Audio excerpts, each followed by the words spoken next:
इसके बाद एक एनिमेशन का भी है, तो थोड़ा सा बेस इसका भी कर देते हैं ताकि हमारे लेआउट में फ्रंट स्क्रीन के लगभग सभी ऑप्शन एक बार हमारे कवर हो जाए। अब इसमें एनिमेशन का जो था, जैसे फर्स्ट फ्रेम की बात की, रिकॉर्डिंग स्टार्ट करी, फर्स्ट फ्रेम पे हल्की मूवमेंट देनी जरूरी है। जैसे मानिए हल्का सा भी मैंने इसको मूव कर दिया या ये पिक कर दिया, तो यहाँ पे पहले फ्रेम पे ना एक की फ्रेम रिकॉर्ड हो, अगर आप यहाँ देखो ये एक रेड ऑरेंज डॉट आ गया।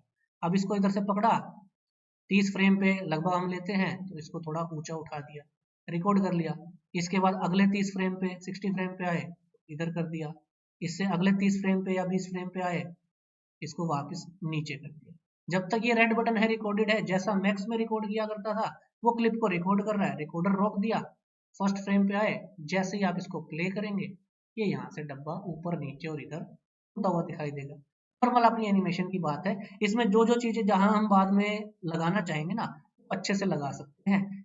मतलब एक्सटीरियर है, उसके आगे से कोई गाड़ी जा रही है, कोई बाइक जा रही है, कुछ भी जो मूवमेंट देनी है वो यहाँ पर हमारी आराम से रिकॉर्ड हो जाती है और ये काम चल जाता है। ठीक है ना, ये भी था। जैसे गाड़ी की बात थी, इस पे जो मैं वो ट्रैकिंग वाली बात कर रहा था, अगर आप इसको ऐसा चाहते हो कि ये पूरा पहिया घूमता हुआ और प्रॉपरली गाड़ी स्टेयरिंग व्हील चले और गाड़ी चले, वो एडवांस लेवल वर्किंग है। या फिर आप इसमें डायरेक्टली जो हम इसमें एनिमेट की बात करते हैं, रिकॉर्ड किया पहले फ्रेम पे, अच्छा पूरा अभी ग्रुप भी नहीं है तो इसको ग्रुप भी करना पड़ेगा, फिलहाल मैं डायरेक्टली इसी पे बता रहा हूँ। एक सीन क्लिक कर दिया और कुछ फ्रेम्स आगे जाकर यहाँ से जैसा इसको हम लेके आए 50-60 फ्रेम पे और इसको मैंने मूव कर दिया एक तरफ, तो ये इसमें इतने में इसने रिकॉर्ड कर लिया। फर्स्ट फ्रेम यहाँ था, जैसे आप यहाँ पे कैमरा वगैरह सेट करके इसको प्ले करोगे तो ये अब गाड़ी इस तरह से जा रही है। फर्क वही है कि टाइमलाइन तो इसने रिकॉर्ड कर ली, लेकिन पहिया तो घूम नहीं रहा, प्रॉपर रियल फील तो नहीं आएगा। फर्क ये है।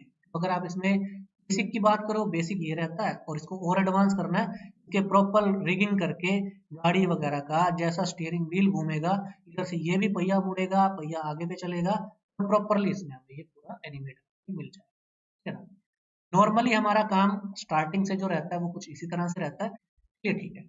अब इसमें जो आगे काम चलेगा ना हमारा, उसमें काम ये होगा, पर्टिकुलर हमारी सारी प्लानिंग, पिछला जितना हमारा वर्क है जो हमने अब तक किया, ground floor plan, first floor plan, terrace, पूरी सबमिशन ड्राइंग, जितना जो भी लेकर के आना है ना वो पूरा इसमें इंपोर्ट करेंगे, फाइल की यूनिट सेट करेंगे, अकॉर्डिंगली फिर उसमें काम करते हुए, अगर एमएम की फाइल है तो एमएम को कैसे मैनेज करना है, अगर इंचेस की फाइल है तो इंचेस को कैसे मैनेज करना है, और उसके बाद उन पे ढांचा खड़ा करते हुए काम कैसे करना है, ये भी देखेंगे। ये तो देखेंगे ही सही, पर इसके साथ में ना थोड़ी सी बेस मॉडलिंग भी जरूरी है।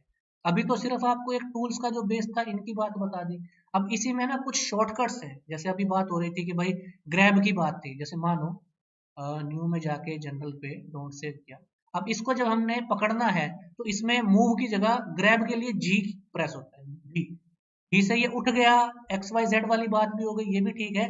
इसी में जब मैं इसको शिफ्ट डी करता हूं तो डुप्लीकेट हो रहा है, ये भी आपको बता दिया। इसी में अगर ऑल्ट डी करते हैं ना तो ये कंपोनेंट बना देते हैं। अब ये शॉर्टकट याद रखना जरूरी है, नहीं तो कंफ्यूजन हो जाएगा। वह क्या था, बेसिकली खाली जी से ग्रैब करके ये इसको इस तरह से उठा लेता है, ये एक सेलेक्ट किया, जी प्रेस किया, ये इस तरह से उठा रहा है। ठीक है ना, और इसी के साथ में जब मैं इसको शिफ्ट डी कर रहा हूं तो डुप्लीकेट कर रहा है, और ऑल्ट डी कर रहा हूं तो कंपोनेंट कर रहा है। मैंने लास्ट वाला ऑल्ट डी करा है, ठीक है जी। ऑल्ट डी वाले में ही मैं एक बार इसको फिर से कर देता हूँ। मैंने ये जितनी बार लास्ट में किया ना, 1 2 3 4 5, मैंने ऑल्ट डी करे हैं, पहला शिफ्ट डी करा था। मैं इसकी प्रॉपर्टीज अगर यहाँ से चेंज करता हूँ, इसके साथ वाले पांचों की प्रॉपर्टीज आपको चेंज होती हुई दिखाई देगी। एक बार चेक करते हैं, मैं इसमें ऑल्ट डी वाले में इसमें नहीं हुआ, एक बार एडिट में देखते हैं, मे बी ऑब्जेक्ट में नहीं था तो एडिट मोड में हो, क्रॉस चेक कर लेते हैं। इसका जो है, हाँ इसमें देखिए ये पांचों जो एक साथ जैसे जुड़े हुए आ रहे हैं ना, अब इसमें अगर इसके सरफेस को पर्टिकुलर किसी को भी बढ़ाएंगे घटाएंगे, एडिट मोड में जितना जो भी काम होगा ना वो सबका साथ में चलेगा।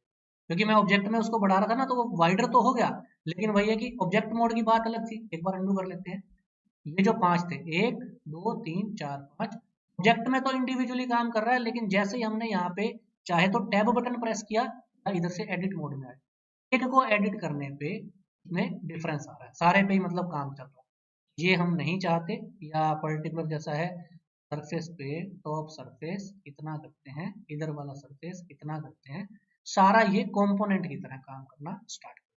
ये था अल्ट डी वाला। तो इनके जितने शॉर्टकट है ना, किसमें क्या क्या रहता है, शॉर्टकट भी आपको बता देंगे। इसके साथ में बेस एडिटिंग का है, जैसे मानिए अगर नॉर्मल हम स्केचअप की तरह कर रहे हैं वो तो कर ही रहे हैं, लेकिन कहीं ऐसा भी हो सकता है ना कि पर्टिकुलर एक चीज लेकर के हमें उसको जब बनाना है पर्टिकुलर प्लेन से या पर्टिकुलर मैश से, तो वो कैसा क्या रहेगा, और उसमें बीच में जो भी होगा कि भाई दरवाजा काट रहा है, खिड़की काटनी है, होलो करना है, सब्ट्रैक्ट वगैरह है, या किसी भी तरह से कटिंग करनी है, वो सारा क्या रहेगा। पहले कुछ है ना थोड़ा बहुत बेस मॉडलिंग का भी इसमें पुट आउट करेंगे। अभी जो हमने एड ऑन डालने थे वो डाल दिए हैं, मेनली ऑटोकैड वाला और लाइब्रेरी वाला। तो कल हम इसमें ये तो कर सकते हैं कि फाइल को यूनिट सेट करके प्लान इंपोर्ट कर लें ताकि पहला बेस कंप्लीट रहे, तो उसके बाद फाइल आने के बाद ना दीवारें खड़ी करते, उसमें फिर आपको मैं इसमें थोड़ा बेसिक मॉडलिंग पहले क्लियर कर दूंगा।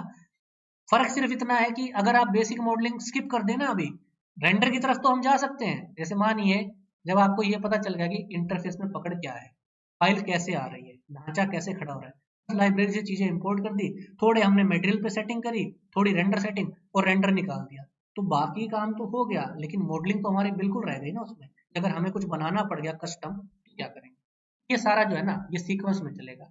आज सिर्फ इसका इंट्रो में जो मैक्सिमम चीजें कवर कर सकते थे वो करी, कल इसमें फाइल इंपोर्ट करेंगे और फिर थोड़ा बेसिक मॉडलिंग करते हुए कुछ एक मॉडलिंग रेडी होते ही फिर हम उसमें आगे जैसे कैमरा वगैरह की और डिटेलिंग होगी, जो मैंने आपको फर्स्ट इमेज बताई थी, ये सारा कुछ हम इसमें कवर करने वाले हैं।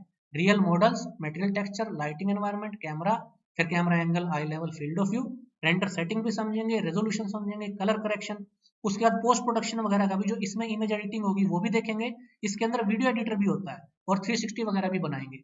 और रिसेंट क्या होता था, 2D ड्राफ्टिंग के लिए हम ऑटोकैड यूज करते थे, 3D मॉडलिंग के लिए स्केचअप या मैक्स यूज करते थे, रेंडरिंग के लिए एस्केप, वीरेल, लुमेन, कोरोना, और पोस्ट प्रोडक्शन फोटोशॉप में, एडिटिंग आफ्टर इफेक्ट में। ये जितने सॉफ्टवेयर आप नीचे नाम देख रहे हो ना, ये सारा काम हम ब्लेंडर में कर सकते हैं। ऑटोकैड में जो ड्राफ्टिंग की भी बात है ना, अभी तो मैं इंपोर्ट करके बता ही रहा हूँ, हालांकि आप इसमें अलग प्लगइन भी आते हैं, आर्ची मैश वगैरह और बाकी इसमें एडिट करने का, 2D काम भी करना ना, ब्लेंडर खुद अपने आप में सक्षम है। जितनी चीजें आपने देखी, 2D भी ब्लेंडर, 3D भी ब्लेंडर, रेंडरिंग भी जो ईवी और साइकिल्स है उनके साथ blender, post production image editing blender और वीडियो एडिटिंग ब्लेंडर। मतलब ब्लेंडर से ही आप 5 आइटम्स को स्विच कर सकते हो, रिप्लेस कर सकते हो। ये सारे हम लाइव इसी में समझने वाले हैं, जो जो काम होगा, और फिर फाइनल आउटपुट जो हमारे निकलेंगे वो आपके साथ शेयर कर देंगे। ये थी जी अपनी आज की क्लास, इसको डेस्कटॉप पे सेव कर लेते हैं फिलहाल के लिए जो अभी तक हुआ। अभी कोई इसमें कोई बेस कुछ रह गया हो या कोई बात हो तो आप बता दो, बाकी कल इसको और एडवांस लेके चलेंगे। असीम जी अभी तक के लिए तो क्लियर होगा, बेसिक शायद आपको पहले भी पता ही था। हाँ नहीं, काफी अच्छा था सर, बहुत अच्छा है। चलिए बहुत बढ़िया, thank you ji sir please. Pushpa अभी के लिए कोई क्वेश्चन क्वेरी कुछ और? No sir, nothing. Sanjay ji फिलहाल कुछ? नहीं, क्लियर सर। चलिए बढ़िया। सुजीत भाई? क्लियर है सर। चलिए फिलहाल इसको रोक लेते हैं, तो आज के लिए इजाजत जी, और इसमें फिर अपना कल मिलते हैं। अभी के लिए अपना क्लोज करते हैं इसको। Good night sir. Okay thank you. जी जी, गुड नाइट। गुड नाइट जी good night. Good night sir.